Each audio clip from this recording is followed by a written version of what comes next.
Good evening, everybody, and welcome to the webinar. My name is Carson Carpenter. I'm a general practitioner here in Michigan, and I'm the president of Compliance Training Partners. Tonight, I want to talk to you a little bit about OSHA and infection control, a summary of the requirements, really post-pandemic requirements, where we're at with OSHA and infection control.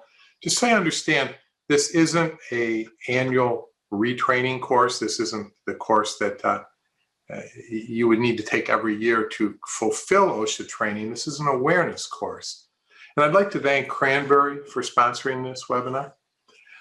Cranberry's been around a long time, since 1988, and they focus solely on infection control, personal protective equipment products, high quality products, particularly in the area of gloves and masks and some really unique rubber dams. And you'll see here the website for cranberryglobal.com. You might want to check them out sometime. Now, first of all, OSHA training, nothing's changed here. It's required for all employees by law, and you need to do this annually. Hazard communication standard is really one of the most important aspects of OSHA, and that's the employee right to know law. That's the law that states that you need to know about the hazards of the chemicals you're working with. And in dentistry, we've got quite a few. So employees need to know what they're working with, how to protect themselves. Now, a lot of times people think, well, in dental office, we don't really have any hazardous materials, but you do. It's pretty much any powder, liquid, or paste found in your office. Good examples would be impression materials, plaster, stone, alginate, cleaners and disinfectants that you might use, and also your restorative materials have some level of hazardous ingredient. For example, amalgam, of course, but also composite, bonding agents, sealants, things of that nature. So we've got a lot of things that are covered under the hazard communication standard in the dental office. Now, hazard communication training, you want to make sure that you do this for your employees. They need to know about the chemicals from the time they start. So on day one, really as part of your onboarding process, you need to do that. And in addition, I would do that every year. They also need to know where your written hazard communication plan is. The training is fine, but you've got to have a written manual. Employees need to know how to access that. Now, the Bloodborne standard, this is the standard that protects workers who come into contact with blood. Clearly, dental workers are a member of this group. So we do come under the Bloodborne standard. And one thing to keep in mind about OSHA compliance too, OSHA compliance is all about protecting employees. It has nothing to do with our patients. OSHA literally cares nothing about our patients. They care about our employees. So far what we're talking about here is protection from chemicals, protection from blood for our employees. And we'll get into infection control for our patients in a little bit. So bloodborne pathogens, of course, anything in the blood or in saliva or tissue that can harm us. Now, of course, an important thing is how's it transmitted? Because bloodborne pathogen is not a problem unless it's transmitted. But there's variables like the pathogen involved. There are certain pathogens like hepatitis B that would be much easier to get than, say, HIV. In fact, hepatitis B would be 100 times easier to transmit than HIV. Also, what about the amount of infected blood? There's a big difference between a deep scalpel blade cut with lots of blood on versus a 30-gauge needle and needle stick. And what about the viral load or the bacterial load in that blood?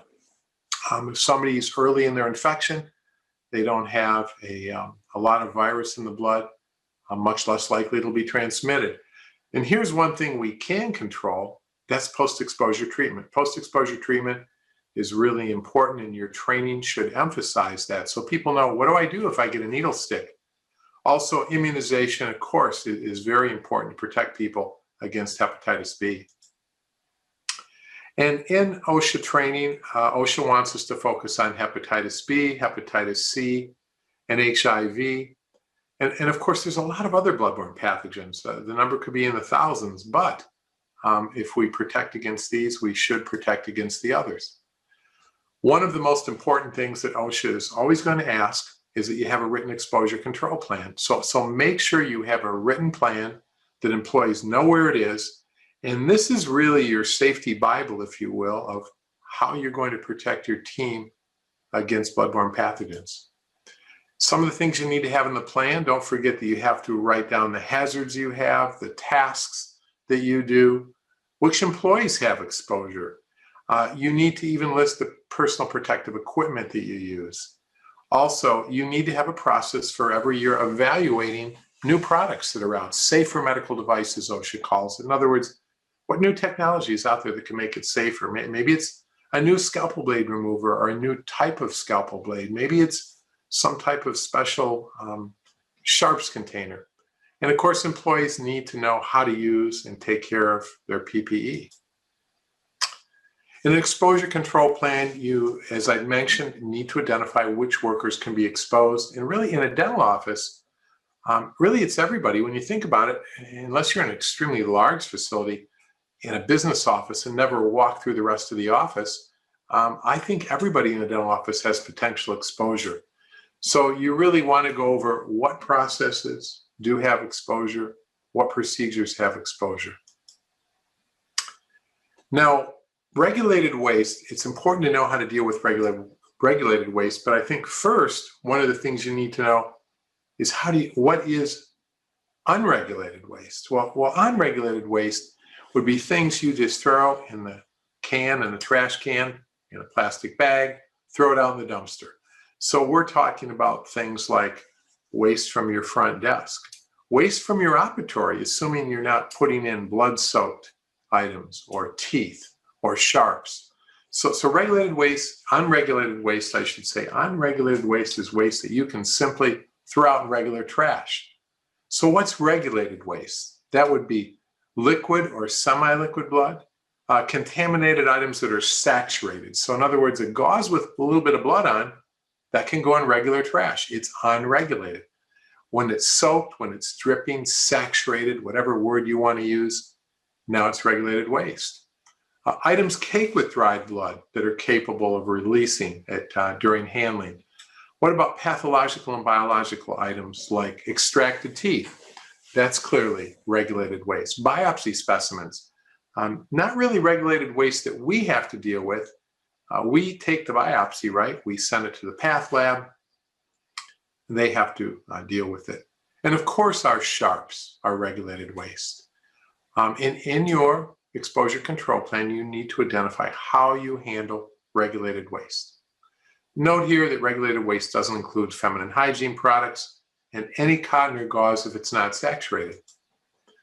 Exposure control plan states that you have to know how to handle all types of regulated waste, including teeth. And this is often an area of confusion. You could give it to the patient. You could store it in some type of disinfectant, maybe a 1 to 10 bleach solution, give it to the School of Dentistry, or put it in a container like this, an EPA-approved tooth disposal system. Personal protective equipment, that simply refers to anything that would prevent blood or body fluids from going through that clothing and getting to your skin.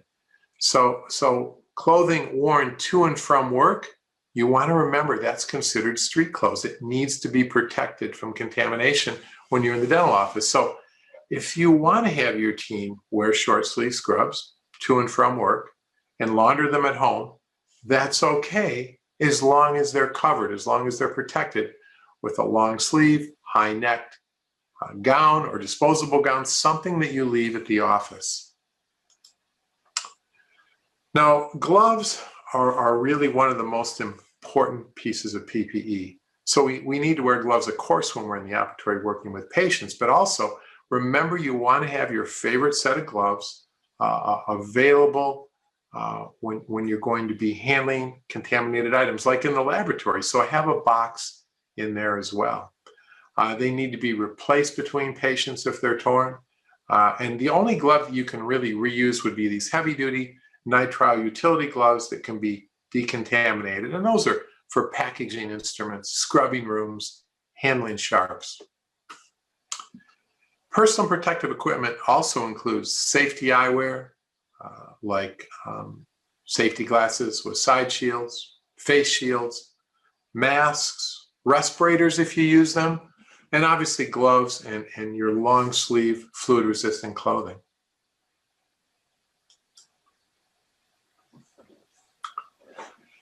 Post-exposure evaluation and follow-up, this needs to be part of your training. Remember that it needs to be provided whenever there's an exposure incident. It needs to be provided at no cost to the employee. I'd highly recommend that you identify an occupational medicine clinic in your area who can handle this post-exposure protocol. And remember, training for bloodborne pathogens, again, it's got to be as part of the onboarding process for a new employee. Then it has to be annually. And whenever any changes occur in the workplace, which that doesn't occur a lot in the dental office, right? Things are pretty consistent. So we're talking time of initial assignment and at least annually. Another thing you want to keep in mind is subparts of the OSHA regulations. A lot of times people think that OSHA is just bloodborne pathogens, but it's chemical safety, as we talked about. It's also things like working surfaces, means of egress. In other words, how do you get out of a place? Ventilation, noise, and also non-ionizing radiation. A lot of doctors don't realize that a laser or a curing light produces non-ionizing radiation. Compressed gases, PPE, as we talked about, first aid, fire safety, electrical safety, record keeping, and of course ionizing radiation, which is our X-rays. So these are some of the areas that we have to be concerned with OSHA. Now, next, we're going to talk about, we've done just a quick review. Again, that's not annual training, but a quick review of what you need to be aware of for OSHA compliance in a dental office. Next, let's talk a little bit about infection control. And of course, infection control, that's for our patients as well as our staff. Compliance training partners will have people call the technical lines and say they're really focused on OSHA, not CDC, because CDC doesn't have inspectors. You can't be fined for CDC. But in reality, you can, because OSHA can enforce CDC guidelines. In fact, they enforce them under OSHA regulation called the General Duty Clause. And most likely your state dental board and your public health department, they all enforce them as well. And also, what if you had to go to court for some infection control breach? Certainly the public and the courts of law expect us to follow these CDC guidelines. Really, they're the gold standard, aren't they, in this country? In fact, really, they're the gold standard in the world. So infection control protects us as workers, but it also protects the patients. And how it does this by reducing the spread of infection. And don't forget, too, that it also can affect the bottom line, because there's a lot of liability with not being in compliance. I should say potential liability. So standard precautions that apply to all patients would be that you would provide the same level of hand hygiene, the same PPE, the same respiratory hygiene, cleaning, disinfection, sterilization, the same for everybody. Hand hygiene is an extremely simple but important means of preventing disease transmission. So don't forget to pick a quality product that the staff likes. And I highly recommend one that you would purchase from your dental distributor, a quality product that the staff will use. Alcohol hand rubs are great. I believe in them. I think they should be all over the office. I think they should be in the waiting room. But there are times still when you remember you have to use soap and water. That would be if your hands were visibly soiled, if you actually touched with skin, potentially infectious material, before and after eating. Even if I'm using alcohol hand rub all day, when I go to eat, I want to get that chemical, which is basically what alcohol hand rub is, off my hands before I grab my sandwich. After toileting, and of course before surgery, using an approved surgical scrub. For hand hygiene, remember, no artificial nails, short, smooth nails. Jewelry's okay unless it's piercing the glove, unless it's compromising the glove. Personal protective equipment, of course, that we talked about under bloodborne pathogens. CDC talks about it now because it protects patients. So in other words, things are very much the same here. What protects us protects our patients. Now, face masks, we all know those are super important. We've been really indoctrinated with the importance of face masks during the COVID period. So it protects the mouth, it can protect the respiratory system, needs to be replaced between patients. They're single-use items, also when they're visibly contaminated. And you want to have a mask with a high BFE rating, a bacterial filtration efficiency rating. Now, we recommend a high-quality mask that's rated at least a 2 by what's called ASTM, ASTM International. So what do these different levels mean? Well, ASTM establishes these levels. They test for things like fluid resistance, bacterial filtration efficiency. They even test for things like fire resistance. And then there's a level 1, 2, and 3. And keep in mind that a level 1, this will filter out 95% of a bacteria-containing aerosol, 3 microns or larger, but it has low fluid resistance. Now, level 2 and 3, a little better filtration, 98%, but the difference is a level 2 has moderate fluid resistance, a level 3 has high fluid resistance. So I recommend that people, first of all, read the label. I really only like level 1 in dentistry for doing an exam. To me, anytime you're going to be doing a clinical procedure, running a handpiece, using an ultrasonic, I like to see a level 2 or 3. And that's why I want to emphasize, buy a quality mask like the one you see here, where it's labeled. You can read on the side that this is a level 3 mask. That's what you want, a level 2 or level 3 mask. It's kind of like your disinfectant, right? You want to read the label. Safety eyewear, this is what a piece of amalgam looks like in your eye. And 90% of such incidents can be avoided just by wearing safety eyewear. So wear safety eyewear all the time. And don't forget the patient. The standard of care is putting safety eyewear on the patient for every procedure. There's been some really horrific lawsuits for dental instruments, burrs, etc., being dropped in an eye, and the patient losing vision. Gloves, of course, extremely important.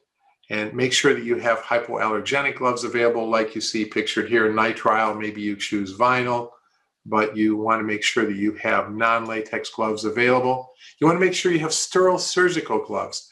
A lot of times people are using regular exam gloves for surgery, but first of all, they're not sterile. Second of all, the level of quality on a surgical glove is even higher, a little better quality control, a little thicker, a little more resistant. And again, gloves need to always be replaced between patients. Sterilization and disinfection is really such an important thing. And when you think about it, this is really a tricky process. It requires specialized equipment. It requires training of your staff, and you need to follow the manufacturer's instructions to do it properly. So let's go over some of the basics. First of all, critical items. These are the things that we always need to sterilize because they penetrate mucous membranes, or they touch bone or other sterile tissues. These need to be heat sterilized. Things like instruments or scalpel blades or perial scalers. So they need to be sterilized, or they need to be single-use, sterile, disposable. Now, dental handpieces. Here's an area where there's a lot of confusion. We're all autoclaving our high speeds, of course. We're all autoclaving our low-speed components, like our contra angle and our straight handpiece.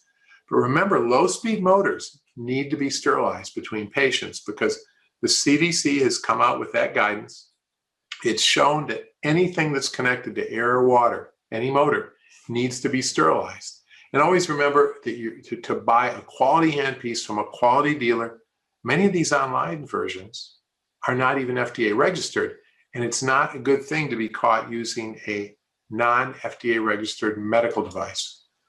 Now, semi-critical items, these touch mucous membranes. They don't penetrate soft tissue or bone, but sterilization is what's recommended and encouraged. You could do high-level disinfection, but you know, who would want to do high-level disinfection on a mouth mirror, an amalgam condenser, a cheek retractor? Although they're semi-critical items, everyone expects they'd be sterile. Whereas non-critical items, these contact intact skin, like a blood pressure cuff, a pulse oximeter, they can simply be disinfected using a low or intermediate level disinfectant, which is also much kinder to the product. Now, at Compliance Training Partners, we regularly receive these calls, and it might surprise you, but we receive calls that state, we just found out we worked on X number of patients with instruments that weren't sterile. And I want to make sure this doesn't happen in your office. And the main way to do this is to make sure that you follow the CDC guidelines to divide your sterilization center into these 4 areas. Receiving, cleaning, and decontamination is the first area, then prep and packaging. The third area is the sterilization process itself, and 4 is your storage. And ideally walls or at least partitions. Now you see here's a well-designed sterilization center with the areas 1, 2, 3, and 4. And of course, for most of us, 4 is out in the operatory. And what happens in a sterilization disaster is items in number 2, which are prepped and packaged and clean, somehow bypass the autoclave or go through or put in the autoclave that's never run and end up in number 4, end up in storage, end up being used on patients. Now to clean instruments, I really recommend automated cleaning like an ultrasonic or an instrument washer, but hand scrubbing is fine as long as you're wearing proper personal protective equipment. An instrument washer and ultrasonic, again, not required, highly recommended, very efficient, makes the process safer. So instruments are assembled into sets, pouches are sealed. You want to date stamp all your pouches. You want to wear heavy-duty nitrile gloves when you're handling these contaminated instruments. Hinged instruments should be open and unlocked, and remember to have an internal and an external chemical indicator. Regarding autoclaves, of course, we all know there's steam under pressure, and they either are gravity-based or the newer pre-vac, post-vac type machines like the one pictured here. And what they do is they use, in the pre-vacuum cycle, they remove air quickly. The post-vac cycle, they exhaust it and the moisture. And what you get is bone-dry instruments. You also get instruments in about half the time. So don't handle wet packages. They need to dry in the sterilizer. Wet packages tear. Verify those colors, indicators have changed, and make sure you're following manufacturer's instructions for maintaining this machine. And this is how you can prevent a sterilization disaster. Look for this color. Make sure that it's changed, because I'll tell you what happens in a sterilization disaster. Both packages look great here, right? The one on the left, the one on the right. The only difference is the one on the left has not been exposed to steam or heat. It's still red. The one on the right, that indicator is black. So I always say employ what I call the triple check. Whoever takes the instruments out of the autoclave checks it for the first time. Make sure it's turned black. Whoever puts them in storage checks it for the second time. Make sure it's turned black. Whoever unwraps the instruments in front of the patient in the operatory checks it the third time to make sure that it's turned black.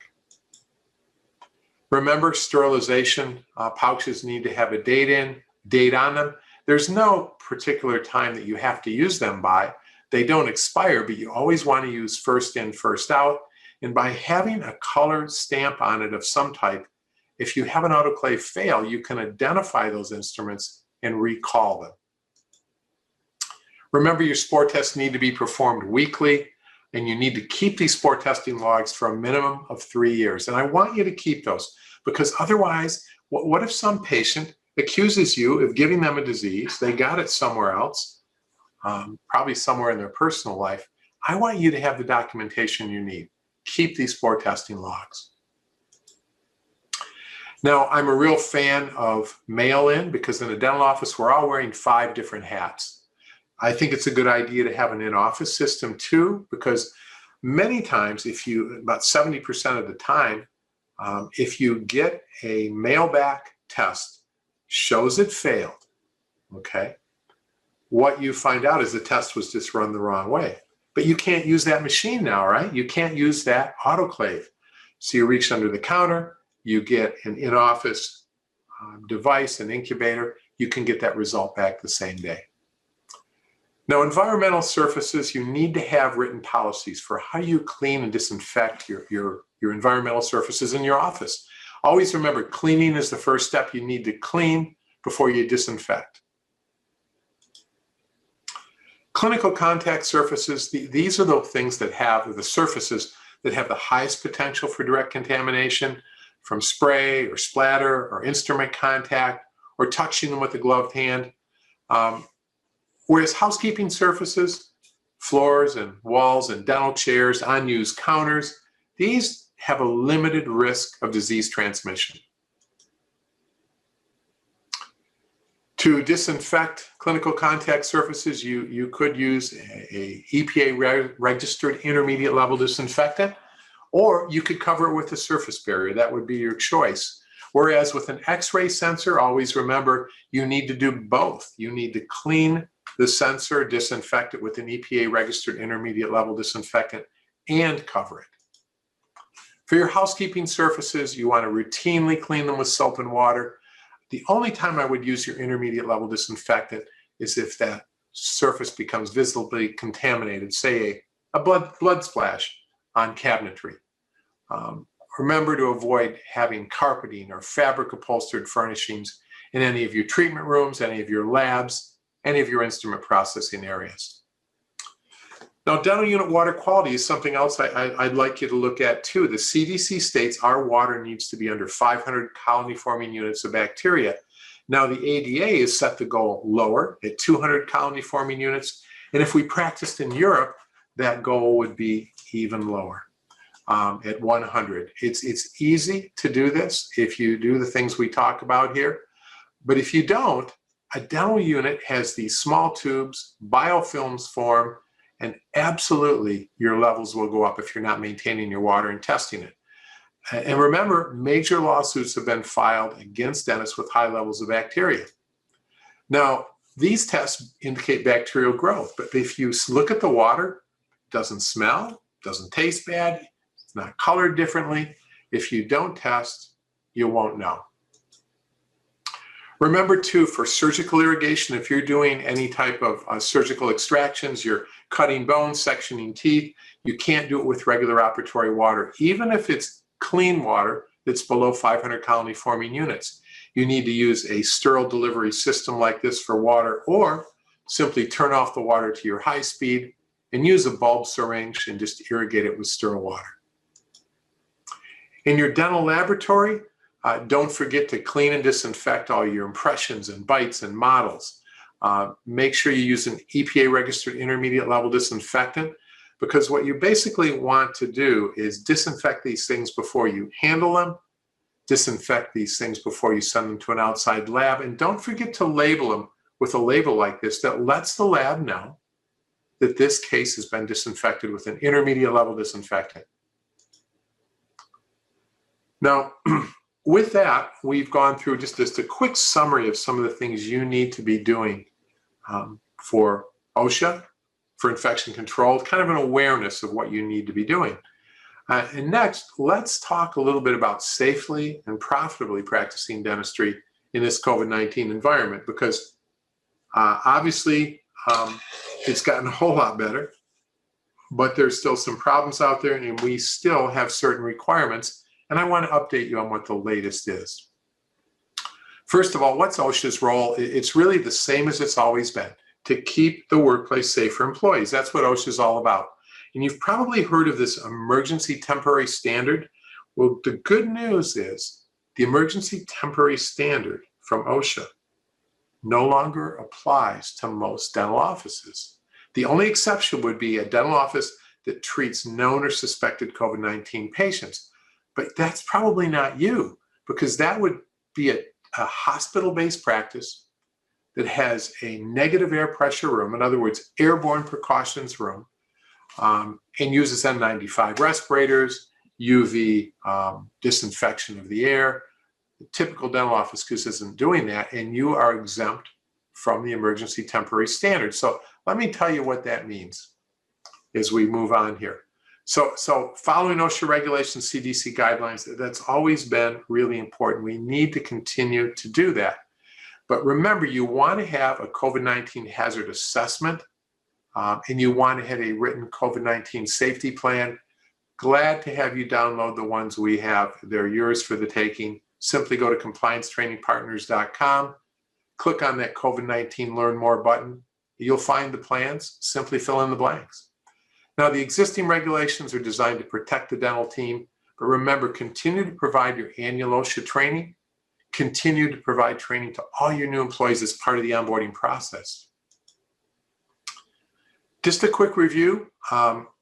We know that this disease, of course, is caused by SARS-CoV-2. We also know it's spread primarily from respiratory droplets, primarily larger droplets. When an infected person coughs or sneezes or talks, it is somewhat reassuring to know that a major source of transmission is not contaminated surfaces. It's been shown to persist in aerosols for hours and on some surfaces for days, but airborne transmission from person to person over long distances seems to be unlikely. Now, to prevent transmission, these are things we still need to be doing. Update your patient medical histories before each visit, preferably electronically. You still need to be screening patients. And you don't have to take a temperature if you don't want to. Although many offices that we work with still are, because it takes all of 5 seconds. But you still need to ask those screening questions. Have you been around someone with a confirmed or suspected case? Have you exhibited any of the possible symptoms? And go over them: fever, cough, muscle pain, shortness of breath. And as we know, we've got this Delta variant spreading in this country. And although things are a whole lot better than they were 6 months or a year ago, we still have a problem. Remember to advise patients there's still going to be a screening conducted when they come. They need to wear a face mask in a healthcare facility. Before they enter your facility, they need to have that on. And that anybody who answers yes to any of these questions, they need to be rescheduled. We are not equipped to treat COVID-19 patients in our office. So some things that are still recommended: pre-procedural mouth rinses, having people wait in the car who are accompanying the patient, if possible. If they need to accompany them, remember, if they're going to come into your facility, they need to be screened as well. They need to wear a face mask as well. It's still a good idea to try to keep your waiting room social distance, have the chairs further than you used to, like at least 6 foot apart. We removed still all the magazines and toys and all the little gadgets we had out there. Remember too, that as patients depart, your front desk people need to say, if you develop any signs or symptoms of COVID-19 the next 2 days or you're diagnosed, please let us know. Because if that patient is diagnosed with COVID-19, we need to follow the CDC's potential exposure guidance. And again, you can find this at compliancetrainingpartners.com. The good news, we don't have to shut down our office. We don't have to send people home, assuming we're wearing our PPE as we're supposed to. So throughout the day, even though we know it's not a major source of transmission, disinfect high-touch surfaces, have signs in strategic places reminding people about hand hygiene and respiratory hygiene. Staff members should self-monitor daily. Again, not a requirement to take a temperature anymore unless you want to, unless that's your policy. Personally, I think it's a good idea. Again, we have all these no-touch thermometers. Let's use them. It takes 5 seconds. Again, if somebody has a fever, they need to go home. So have the treatment room set up as much as you can before people enter. So again, we don't open drawers. We don't open cabinets during treatment. Try to remove all non-covered items. Cover your computer keyboards with clear protective barriers. Now, what if you do the screening, everything seems good, but suddenly somebody's in your office and you realize they have symptoms of COVID-19? Make sure that they have a face mask on. Don't let them take it off. Don't provide treatment. If they're not acutely sick, remember to send them home. If they're acutely sick, send them to a medical facility, but we can't treat those patients in our office. Now, what about patients who've had COVID-19, or you're wondering, is it safe to treat them? Well, if they've had COVID-19, they're not severely immunocompromised. Their illness was mild to moderate. In other words, they didn't have to go to the hospital. They weren't treated in a hospital.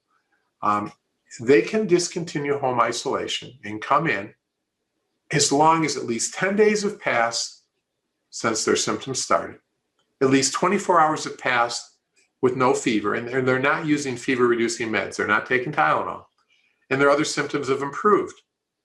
Now, it's a different story if somebody has had a severe or critical illness, or they were severely immunocompromised. Then there's more stringent requirements. You can find those again at the website under patients who've had or may have had COVID-19.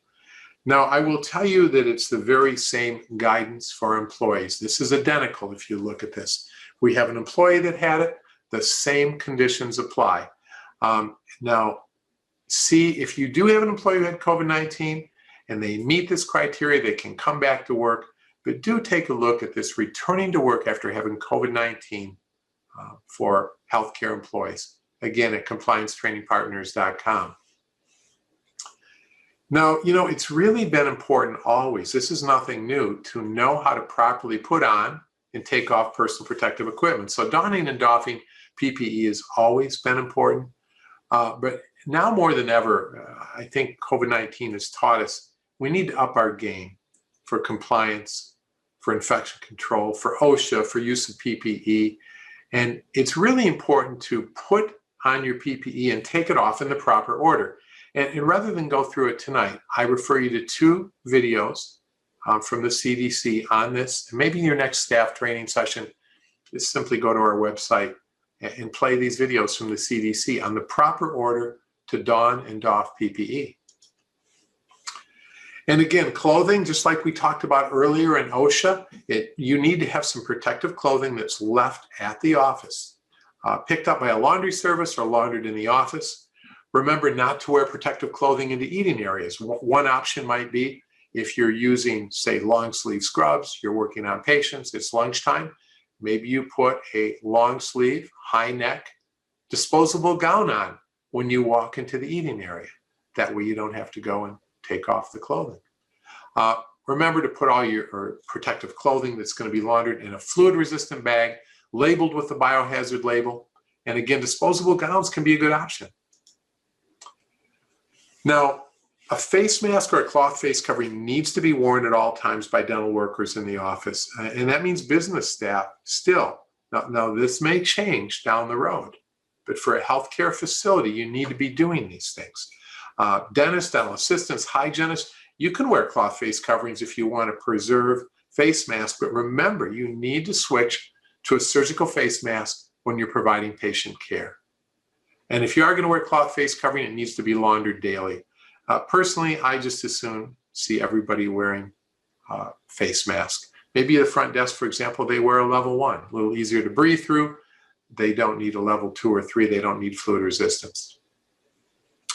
Now, people ask me this all the time, do dental offices still need N95 masks? Well, remember, N95 masks are considered respirators by OSHA, so you need to have a written respiratory plan, fit testing, and a medical evaluation. You need to have all those things. Now, these were required to do aerosol generating procedures, even on screened patients, on the emergency temporary standard. But they've waived this standard if your office screens all employees and all non-employees before they enter the facility, and obviously you screen patients, and you don't allow those known or suspected to have COVID-19 entrance to your facility. So please do these screenings. That exempts you from the emergency temporary standard, okay? If you're doing the things I talked about in this presentation, now you don't need to wear N95s.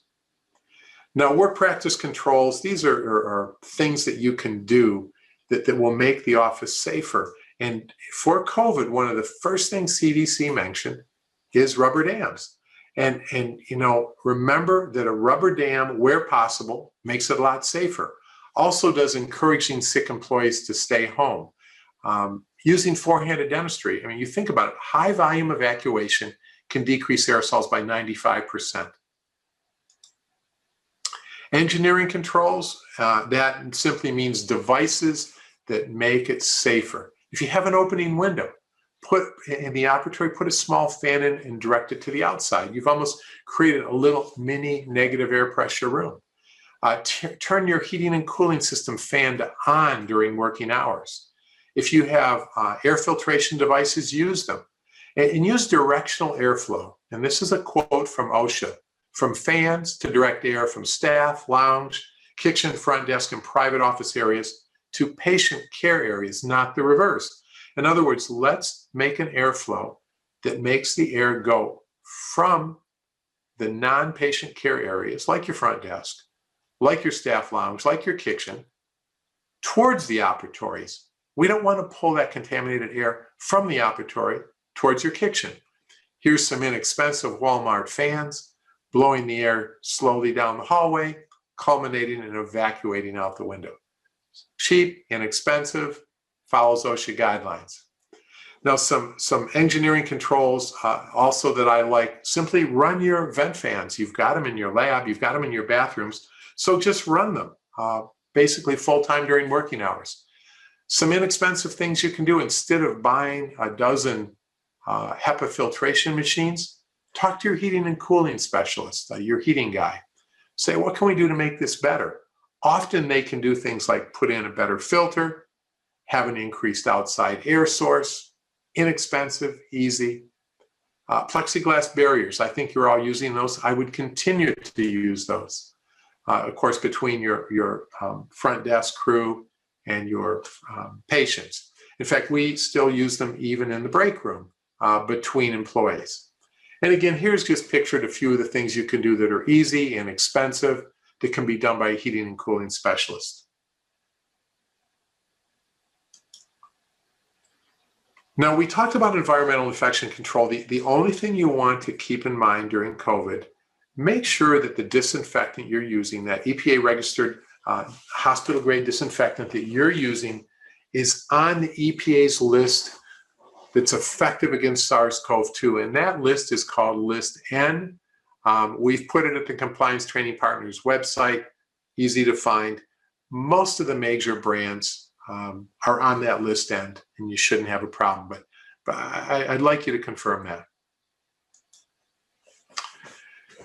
And staff training has always been important. We talked about it during OSHA in the early part of this, but what the dental team needs to know, now more than ever, is when they should use PPE, what PPE is necessary, how to put it on, how to take it off, how to dispose of it, what are the limitations? In other words, a level 1 mask is great, but it's not very effective in a wet environment.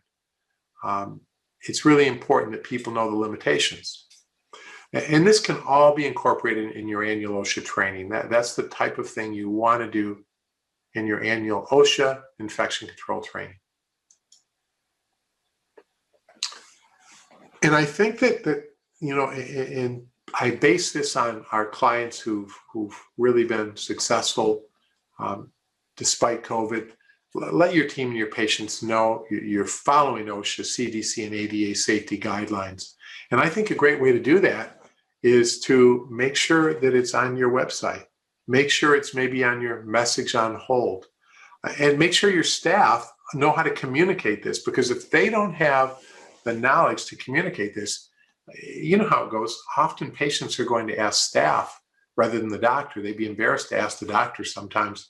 So make sure that for your business office staff who takes all those phone calls, hey, is it safe to come in? I'm a little bit worried. I heard about this Delta variant going around. Should I cancel my prophy visit? Make sure that the front desk knows what to say.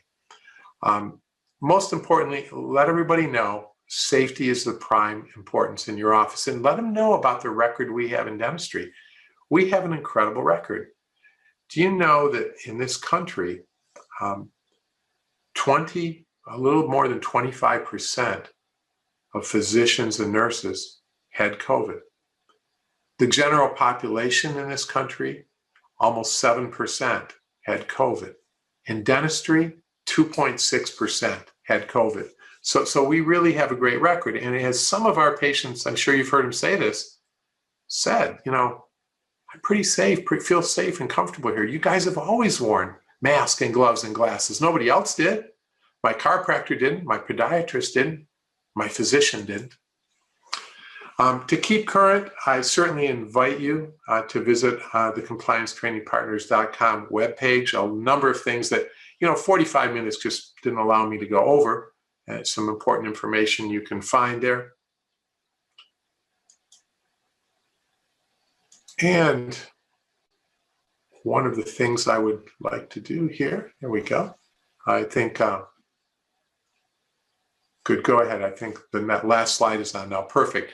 I'd certainly, as we end this and go to the Q&A, I'd like to thank Cranberry for sponsoring this webinar. This is very timely. People need to know information, particularly about COVID. There's a lot of rumors going around, a lot of stories, and I hope this helped clear things up. So once again, thank you, Cranberry, for sponsoring this webinar. And with that, I would be glad to start taking a few questions. Okay, Juan asked, can you only ultrasonic instruments instead of scrubbing? Utility gloves are more hazardous. This is how I got hepatitis C. Here's one thing that I'll say. For the most part, if you take care of those instruments well in the operatory, in other words, you don't let cement get on them and harden.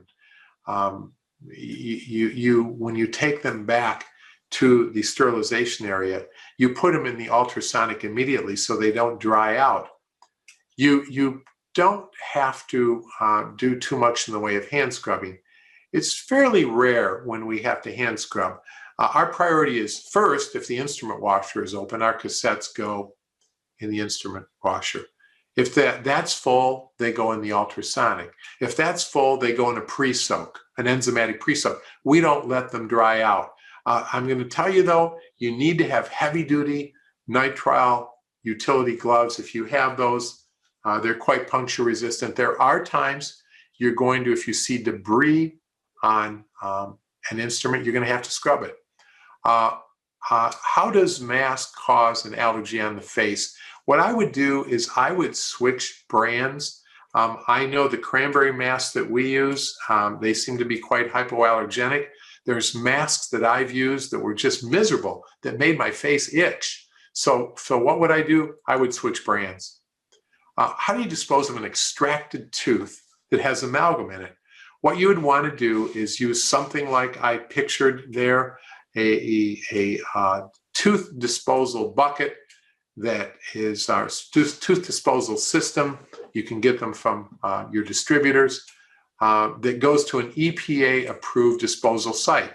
And that way you can have teeth with amalgam or composite or nothing in. That's what I would do. 25% of physicians and nurses had COVID. Sounds like you were surprised. So was I. I had to read that twice. I had to read it several places. And that includes frontline workers as well. But it speaks really well for us, doesn't it, that our rate of infection in dentistry was 1/3 the general population. That's incredible. How often should you exchange out your ultrasonic solution in a day? You're going to want to exchange that daily. It's pretty inexpensive, and you really are going to want to do that. Someone asked here, is it necessary to wear a cap on your head during treatment?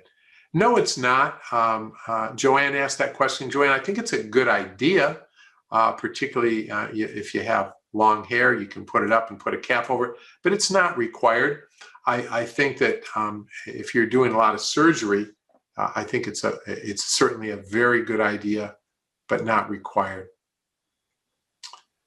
Actually, it's interesting that someone else asked the same question. What's the status of head coverings? My coworkers recently quit wearing them, except when assisting the dentist. Again, women's long hair should be put up. A head cover I would recommend, but not required. It's not required. Doffer had asked, can I get the recording, please? And there will be a recording available at Viva Learning afterwards. You'll be able to get this. That shouldn't be a problem. Here's someone who asked me, Stanley asks, I'm 74, I'd like to go back into practice, mostly dental sleep medicine. How risky is it for me to go back? I'll tell you, Stanley, I really feel it's a safe environment. I really do. I think in particular, if you had a concern, I'm sure you've been vaccinated, but if you had a concern, you could even wear an N95 mask if you want. There are people who are still wearing them. But I'm telling you, I think that a dental office is a very safe place. It's a very safe place because we have PPE. I wouldn't be concerned about that at all. I truly mean that. Here we have Denise asking, we've had staff with skin exposure to silver-diamine fluoride and the skin becomes stained. How safe is this on the skin? Well, you know, it's not known to be extremely toxic, but that being said, always remember your skin is like a sponge. I mean, where does that hand cream go when you put it on and you rub it in? It goes in. Our skin sucks it in. My feeling is any chemical in the dental office, even if it's isopropyl alcohol, and certainly silver-diamine fluoride, I like you to have gloves on. I'd really like it to not get on the skin. Have boxes of gloves everywhere, in your lab, in your operatories, have them everywhere. Someone asked here, are bouffants and shoe covers still needed for aerosol procedures? Again, they're not. Again, if you'd like to wear them, it certainly is a good idea. Again, if you're doing implants, if you're doing surgical procedures, you're doing things where you're trying to keep a sterile field, I think it's a great idea and you should. Also, the same person asked, are extraoral suctions recommended? I'll tell you what, I myself don't use them, but I always tell people that what I suggest is look at your own individual office. There's no requirement to do it, but there's a big difference between, say, a 2-operatory office and a very small office on the 20th floor in a building in Manhattan with poor air circulation and no opening windows versus an office with multiple opening windows, great air circulation. That office I described in New York, they might want to have an extraoral suction device. The one that has great ventilation, they probably don't need it. It says here, do we have to keep using the floggers after each patient you use the high speed with floggers? I'm not sure.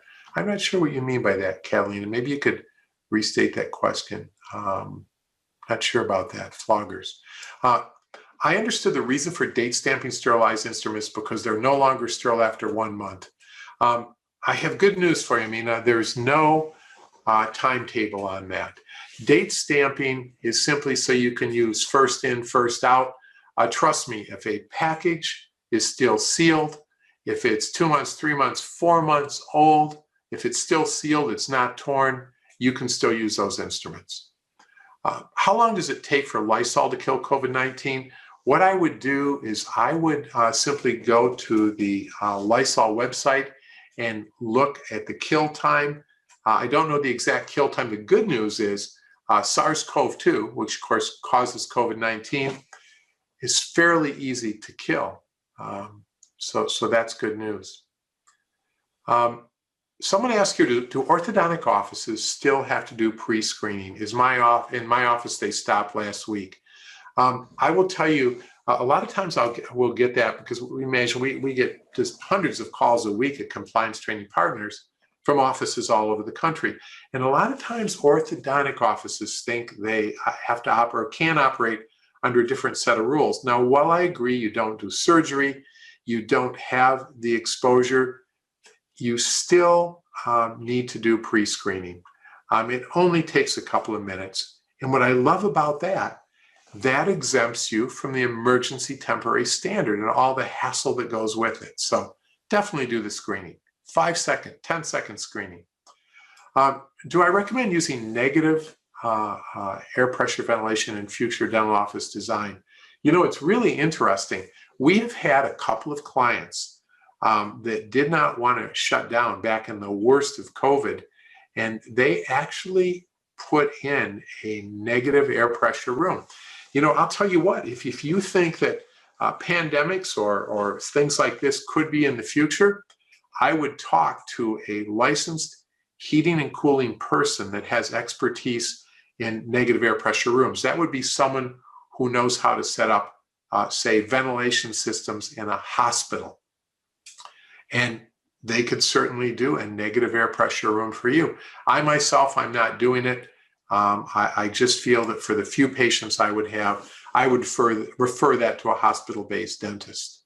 Some of the clients that we had that have done it would be multi-site facilities. Maybe they had a dozen offices. So at one office, they put in a negative air pressure room. Do I think HVE during prophy polishing is worthwhile post-COVID? You know what? It's not a bad idea. One thing you could consider would be a hands-free HVE system, something where you don't have to have an assistant, because not too many hygienists have an assistant. You could make the decision. It's certainly not required, but during polishing, you do sling a lot of saliva around, right? It'd be kind of nice to have something to suction that off. Have I enforced all staff to get vaccinated? I will tell you, this is just my opinion. And again, there's no right or wrong answer here. I know plenty of offices that give all the information they can, don't insist that staff be vaccinated. I myself insist that any staff that would work for me be vaccinated. Now, the good news is, because we've educated them well, we had a couple that were a little hesitant. I've been able to convince them to get it. But to tell you the truth, I want patients ask all the time, is your staff, everybody vaccinated? It sure feels good to say that they're all vaccinated. Many of you may have long-term employees that won't do it, and you don't want to insist on it. That can be your policy. But again, they need to then social distance in the office. A little different set of rules apply. I myself, my opinion is, I think we're in healthcare. I think we should all be vaccinated. Should we still assume we're seeing potential COVID-19 patients since they can be asymptomatic? Absolutely, Brianna. That's why I still, in a healthcare facility, it's not like a restaurant where we can go in without a mask. People in a healthcare facility, we need to be wearing masks. We still need to be taking these precautions, because we're probably going to see a couple asymptomatic COVID-19 patients we don't even know it. Let's see here. If you have to scrub instruments that need extra attention, you can use a long handle scrub brush to prevent glove tears. You're right, that's a great idea. If it's a sharp instrument and it needs to be scrubbed, that instrument could be grasped, for example, with a hemostat. Obviously, you're wearing heavy-duty nitrile utility gloves, and you could be using a brush in the other hand. That's a great suggestion. Because, our office, we have an ultrasonic, we have an instrument washer, we have pre-soak, but there still are times that we have a little bit of cement or some debris on an instrument, and we have to clean it by hand. How long is it recommended for the next patient to sit in the operatory? I think you're meaning, how long is it to turn over an operatory? I will tell you that during the worst of COVID, before they knew about it, they were saying 30 minutes. Then they changed it to 15 minutes. Now there's no specific requirement. It doesn't seem to be a problem. Basically, by the time you put on your disinfectant and turn over an operatory, it typically takes, about 10 minutes to get that next patient in. That's fine. That's adequate. Joanne asks, what's the ruling on hygiene using ultrasonics? Again, you can use ultrasonics now. It's not a problem. You can use ultrasonics without using an N95 mask if you're screening patients, if you're screening everybody who enters that facility. That's the key. We want to make sure that you're exempt from the emergency temporary standard. To do that, you need to be screening everybody who comes into that office. How often should we check the water line, hand pieces, and air water syringe? What you want to do is you want to test quarterly. What you want to do is take a sample. I always say put 1/3 in, say, from your high-speed line, 1/3 in from your one three-way syringe, the other third from your other three-way syringe, but test your dental units, your operatories, quarterly. Is it necessary to use a fogger machine with the disinfecting solution on the air and dental chair after using a high speed with a patient? Definitely not. Definitely not. There's really no need to do that. If you wanted to, you could. It's absolutely not needed. In our orthodontic office, we have always rinsed the instruments, scrub, and then ultrasonic. After that, we use the autoclave.